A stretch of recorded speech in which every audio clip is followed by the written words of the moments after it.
penegak hukum dan pengadilan yang menerima suap untuk kepentingan sendiri. Perkenalkan, saya Rijal Sumaduyatno. Di sini saya akan menjelaskan tentang pelanggaran dari kasus yang kecil hingga besar yang dua-duanya tidak bisa dianggap remeh. Dari sekian banyak kasus, berikut 2 kasus yang sempat ramai dibicarakan.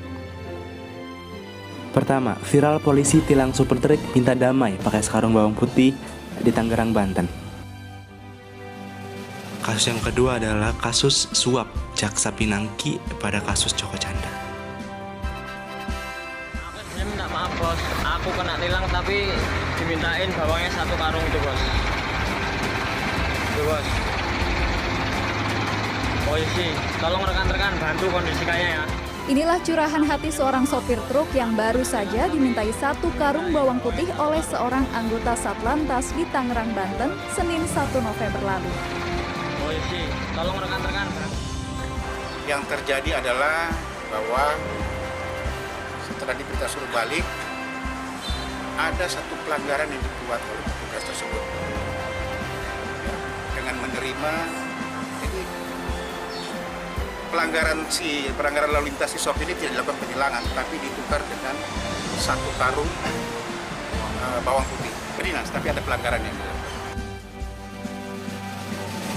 Anggota Satlantas sudah menjalani pemeriksaan di Propam Polda dan sudah diberhentikan.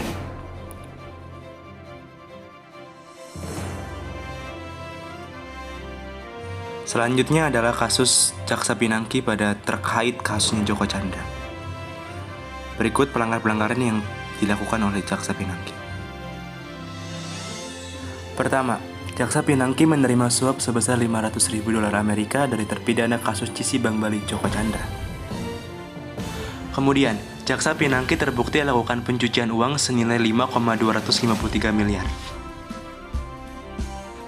Bukan hanya itu, Jaksa Pinangki melakukan permufakatan jahat untuk gagalkan eksekusi Joko Chandra.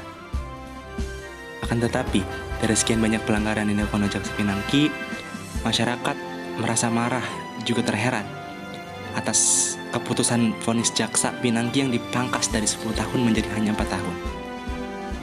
Yang awalnya Pinangki divonis 10 tahun penjara dan denda Rp600 juta. Tapi vonis Pinangki itu didiskon Hakim Pengadilan Tinggi Jakarta dari 10 tahun penjara menjadi 4 tahun penjara. Hakim menilai Pinangki sudah mengaku bersalah, menyesal, dan mengikhlaskan diri dipecat sebagai jaksa. Juga pelanggaran yang dibuat oleh Jaksa Pinangki dilakukan tidak semata-mata sendirian, dilakukan bersama-sama.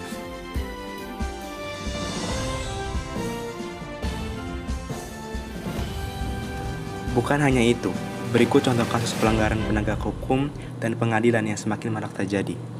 Oleh sebab itu, kita sebagai masyarakat harus semakin peduli dan tidak membiarkan budidaya suap ini semakin marak di negara kita, hingga menjadi hal yang sudah biasa dan berujung suap menjadi hal yang tabu untuk tidak dikritisi. Saya Rijal Sumaduyatno. Terima kasih atas segala perhatian, semoga bermanfaat.